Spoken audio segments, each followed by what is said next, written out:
champions! Woo! Yes, we practiced that. We got Sam to do the bass, which is why you couldn't hear him, because it was very low, sort of toned, deaf bass. We kind of bottled it a little bit, I think, but oh well, do our best. I wasn't going to put the actual version in there because we'd lose all of the revenue that we make on this series. But anyway, millions. Oh yeah. Well, I mean, by the end of the year, we'll probably be able to afford the university itself. So, just saying. We're going to take it over and turn it into a regime, and everyone has to have curtains and talk about sport. Anyway, welcome back to Planet Sport, everyone. The boys are back. We were going to record last week, but we didn't. So we're recording this week instead. That's just how life works. So obviously we had another quick short break, but plenty has happened. As is with the world of sport nowadays, it's full of action and it's full of surprises. Plenty of stuff going on. We're going to be talking mainly about the football, a bit about the snooker as well. There's quite a bit of snooker that's been played. And of course, they are sort of one of the pilots in terms of getting fans back into sporting venues. So we will talk about those. We are going to talk about Big Jadon Sancho. What's happening with him at the moment? Is he going to stay at Dortmund? Is he going to go to Manchester United? We don't know. And of course, we're going to be talking about should fans be let in, how it's going to work, and Champions League, Europa League, any predictions, that sort of thing, the usual stuff. With me is the usual two very attractive and nicely voiced, no homo, guys, presenters with me today. Sam Ketch and Matt Robinson. How are we doing, guys? It's been a while. My voice is going to be a bit croaky from time to time, occasionally go a bit. I was belting out Billy Joel last night on a karaoke machine. So if I accidentally fall into Piano Man-esque tune, that's what it is. Yeah, all good. Well, let's hope that Sam can do some predictions in a nice singing voice then, and predict a Bayern Munich Champions League win to the tune of Song 2, let's say.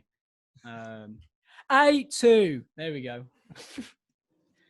Instead of the woohoo, that was the reference, by the way, for any of you people that just don't understand music. Right, let's move on to football, of course.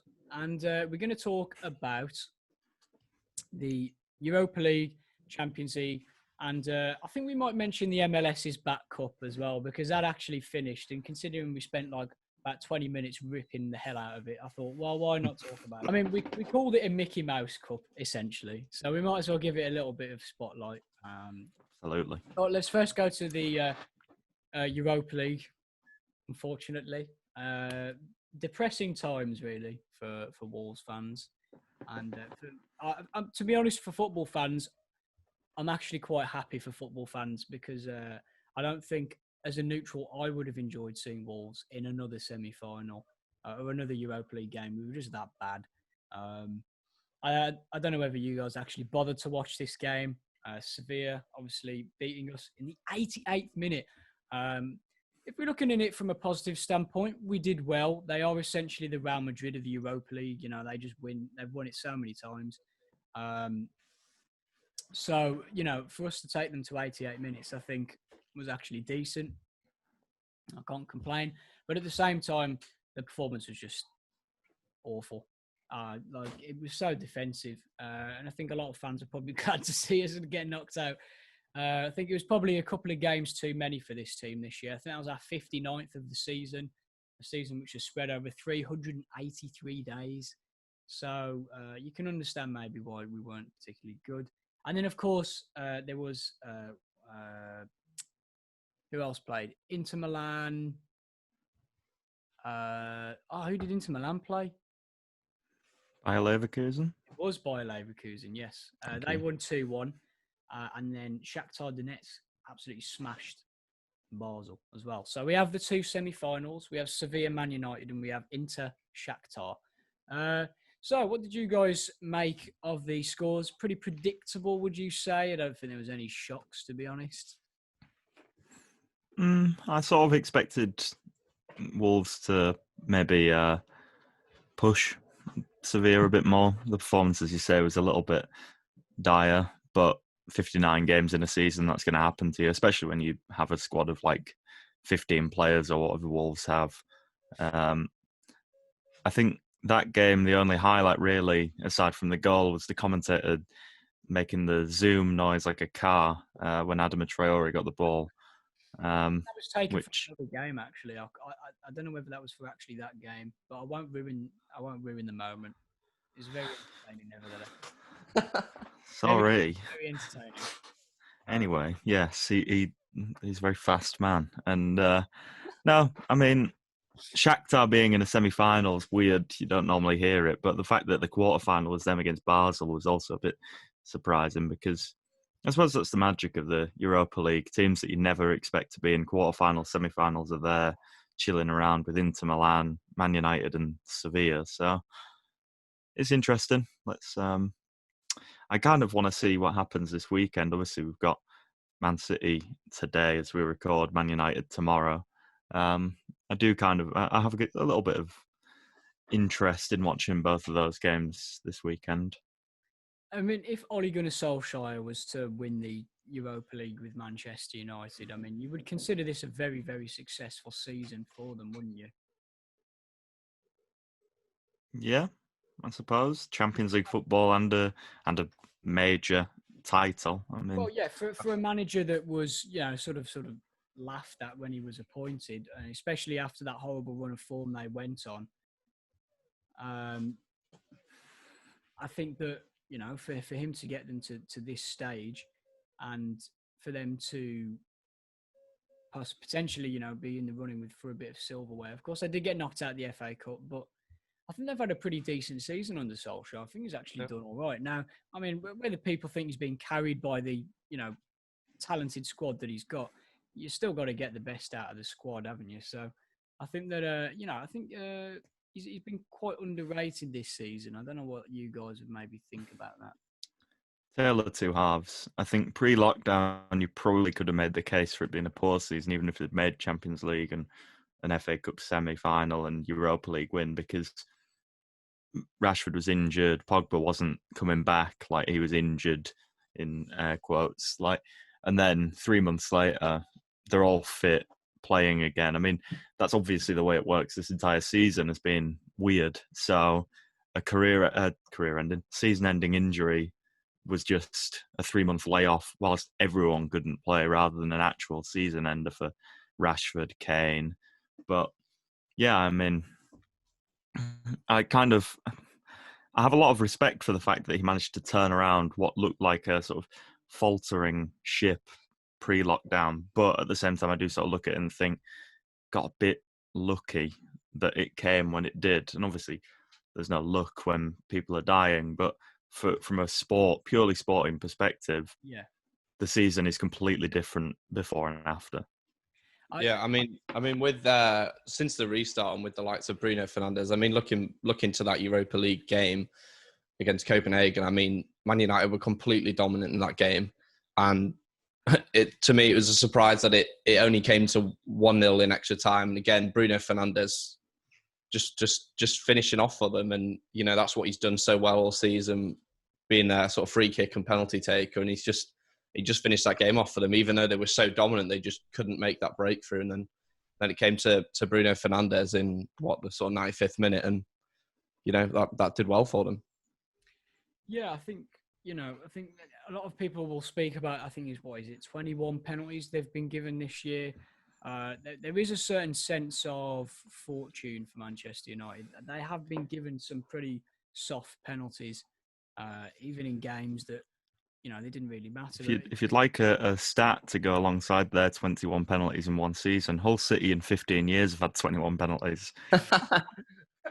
Wow, that's actually what a stat that is. Thank you. 15 years. Well, there you go. I think that sort of proves that corruption is real, and that Manchester United will probably win the league next year through penalties, if this season's anything to go by. But it's turning out to be a very interesting Europa League campaign, especially with the new format, of course, that was introduced this year. Now, I actually think that this if you weren't looking at it from a money point of view, I think this is probably the best way to do the European competitions in terms of one leg semi-finals and stuff. I just think there's a lot more riding on the games rather than a two-leg affair where you can sort of just edge out the first leg or smash them in the first leg and then sit back in the second leg. And I know from a money and maybe fairness point of view, where you get a home and an away game, you could make the case for that sort of argument. But I certainly think that it's definitely made it, for me, it's made it more exciting. I know there's no fans to watch it, but having it all ride on one match, I think makes the stakes a lot higher. You would think, anyway. We'll get onto a certain team in a second.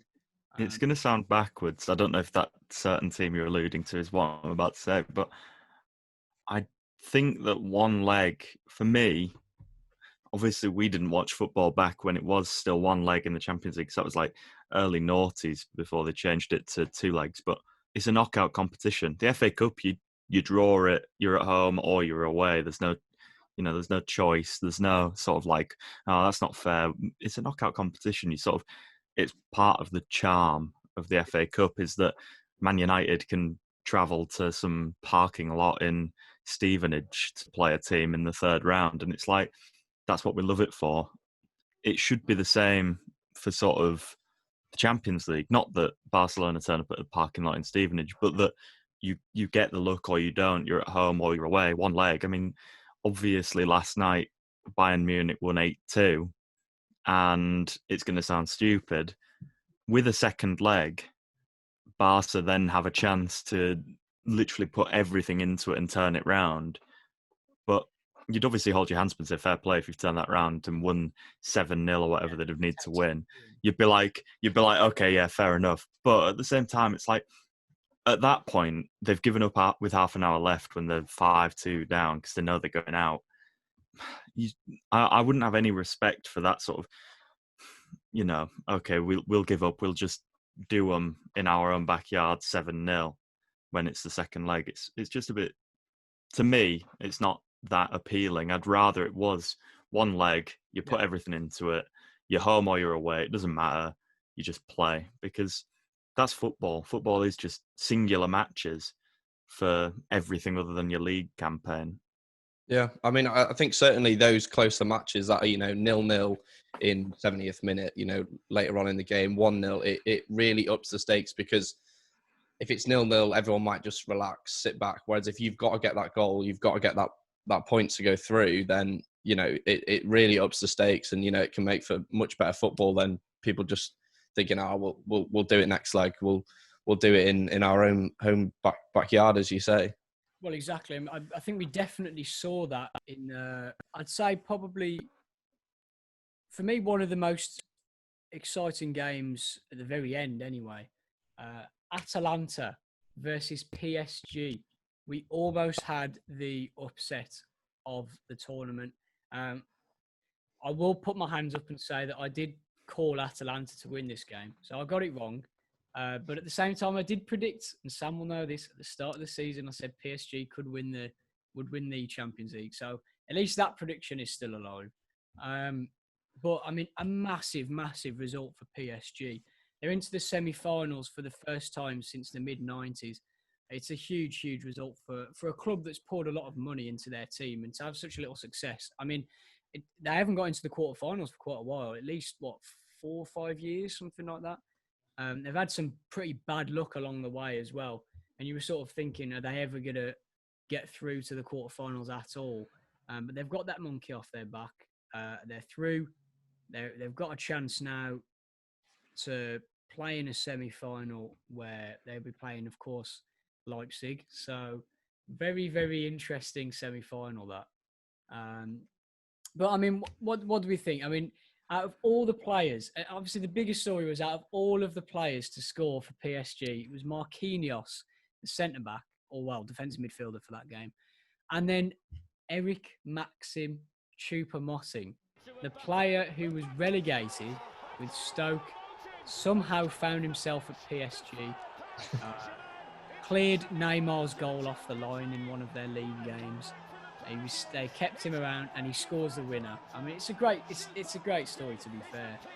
BT Sport, with his post-match interview, actually put an ex-Stoke striker, Eric Maxim Choupo-Moting, which I thought was a little bit like, I was like, come on, that's a bit harsh calling him an ex-Stoke striker. I know he used to be a Stoke player, but come on, I mean, he's played for Schalke as well. You know, he's not.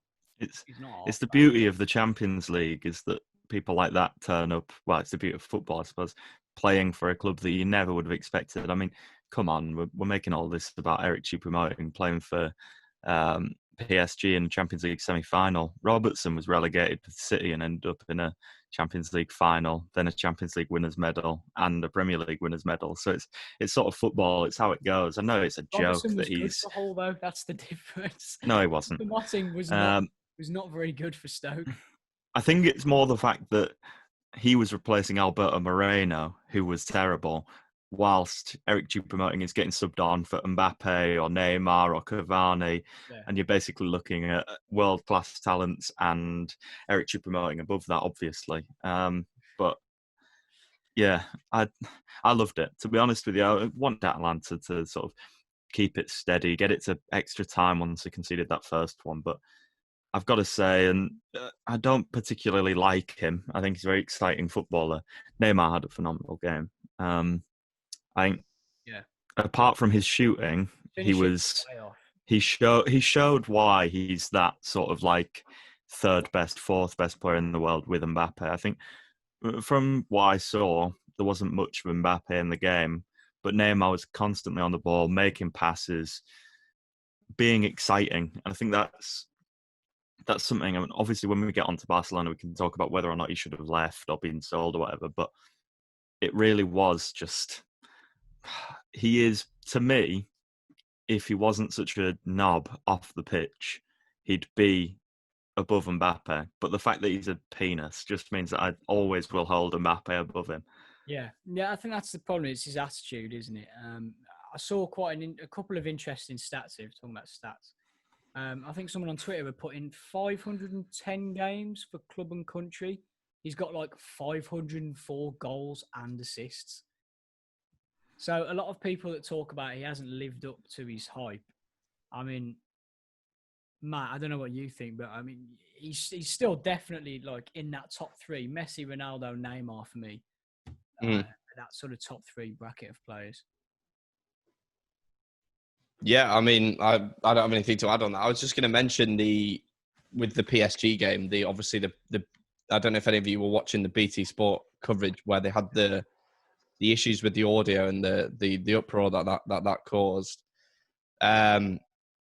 with the thunderstorms. I mean, I personally wasn't watching this game at the time, and I just saw it, people complaining on Twitter and everything going off, and you know, they cut the commentary, they brought it back, and all sorts was happening. So I did a little bit of digging. I think that was the issue was caused obviously by the thunderstorms, but I think a new way in which, I mean, you lot might be interested in this, but how they broadcast football and sports now, instead of doing it traditional, you know, the cameras are there, they go out to an outside broadcast truck outside the venue.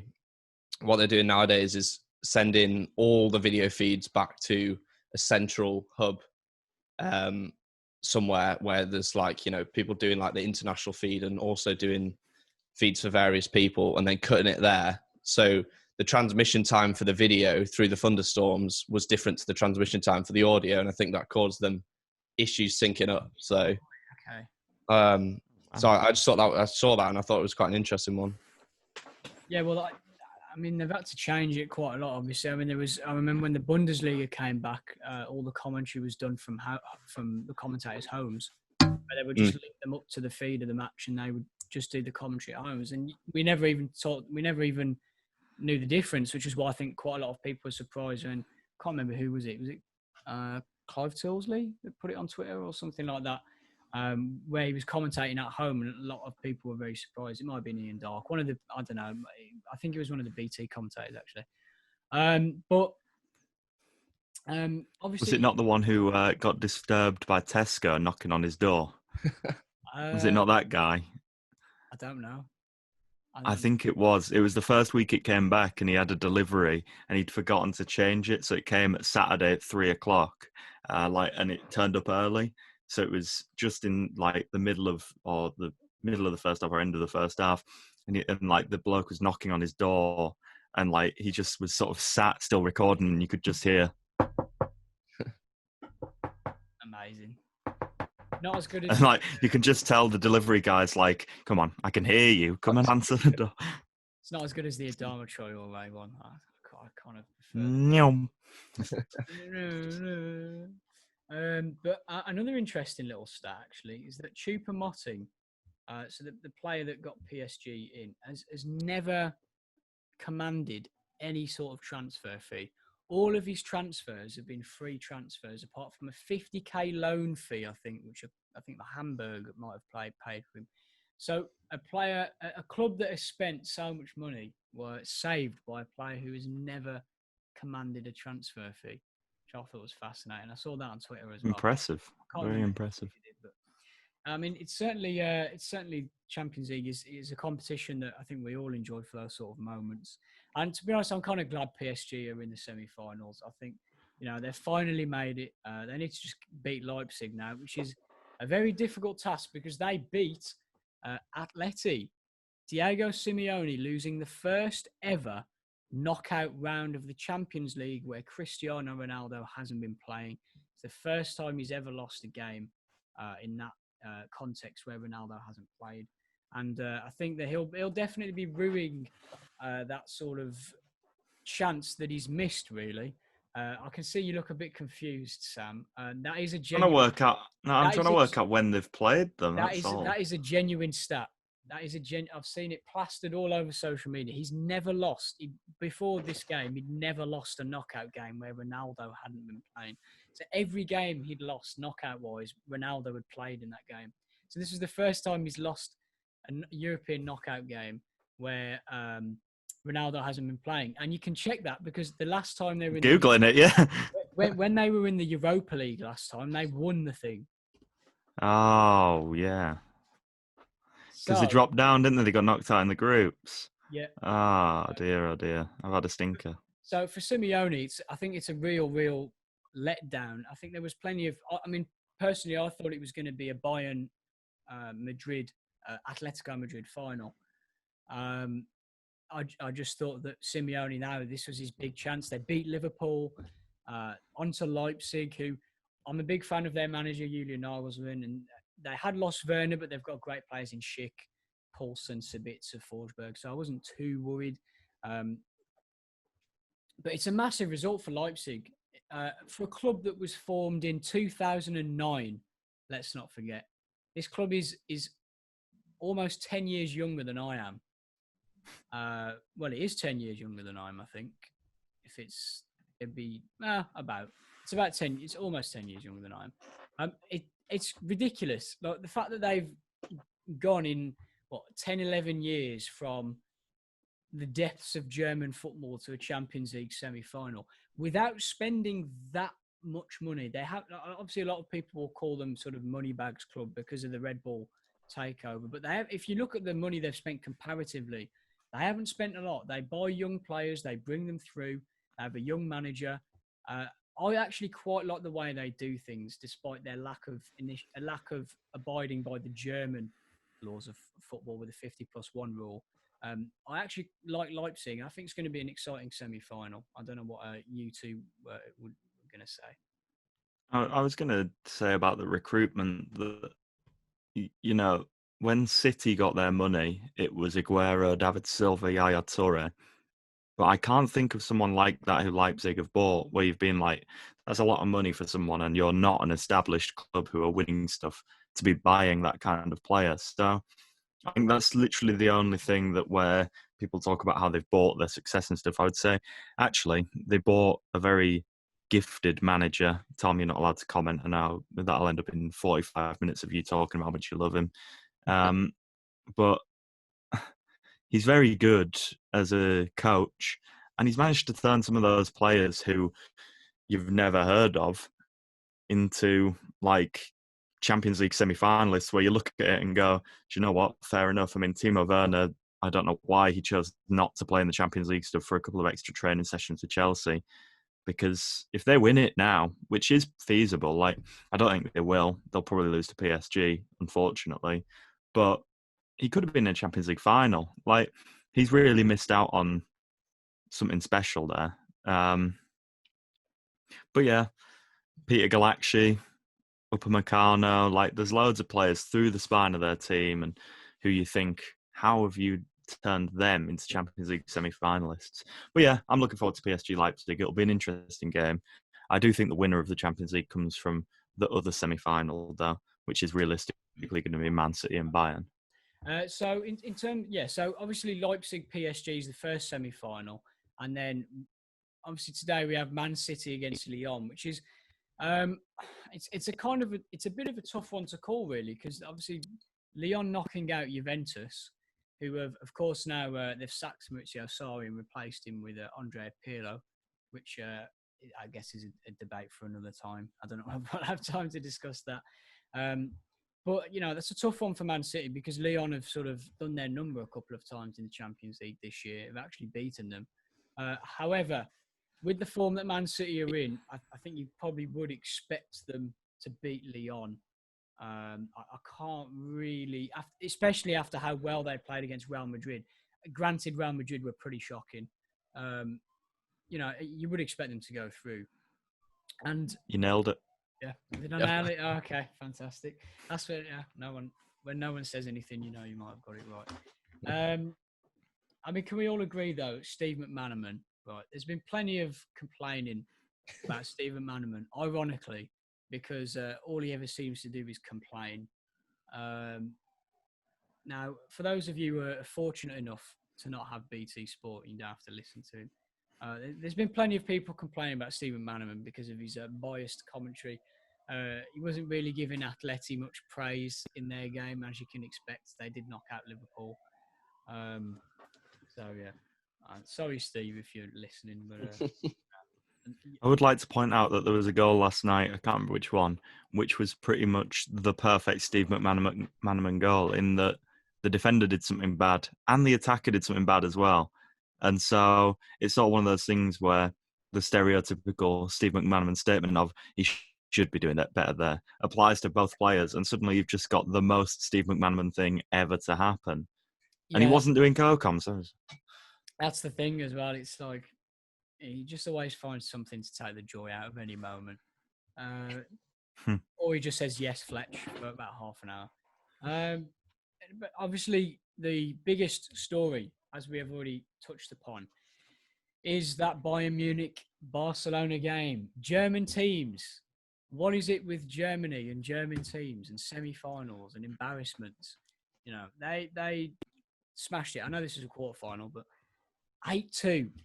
2 goals and 1 assist for Coutinho, right? And if Bayern Munich win the Champions League, Barcelona will have to pay Liverpool £5 million, which just rubs salt into the wounds. So Barcelona have paid 140 million for a player to knock them out of the Champions League with 2 goals and an assist. I mean, they were already losing anyway, but I mean, it's just unbelievable, really. This is the great thing about being able to play against your parent club in European competitions, I guess. But he's had a rough time at Barca and at Bayern Munich, to be honest. He hasn't really fitted in at Bayern. This was easily one of his best games, and he was only on for about 20 minutes. But I think it just shows the squad depth that Bayern Munich have got. I mean, they brought on Kingsley Coman off the bench, who was just really good as well. But I want to focus on a bit about Bayern, and then we'll come on to Barcelona in a sec.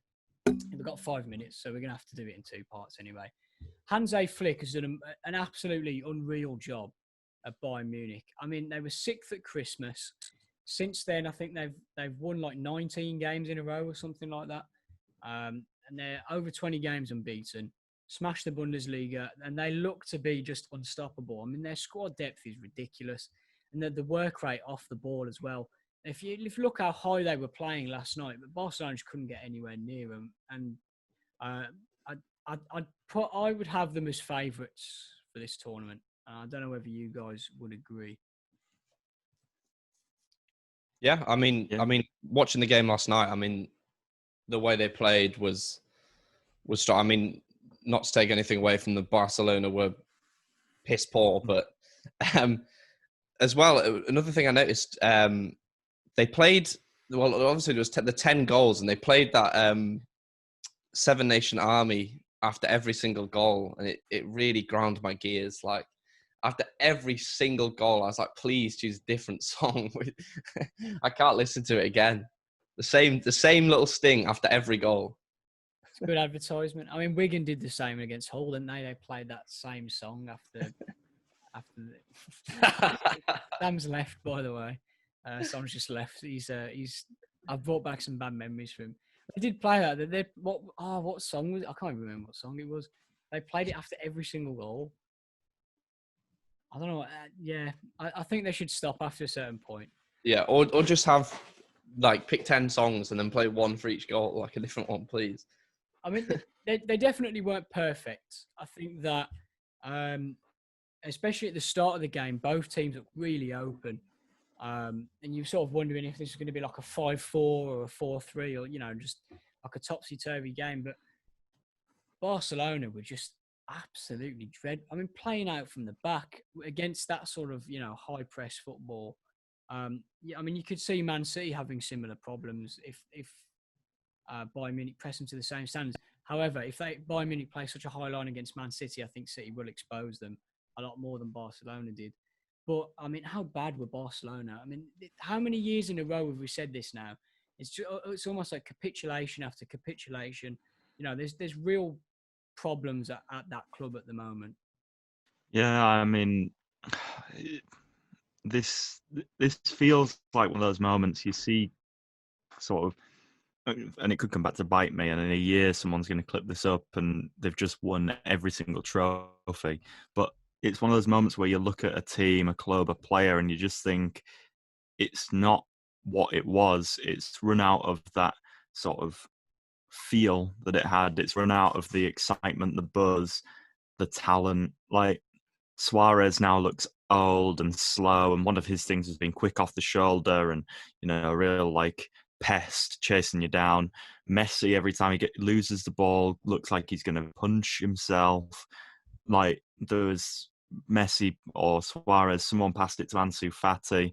He missed it, went out for a throw, and the next clip the show is Suarez shouting at Fati for not getting on the end of the ball.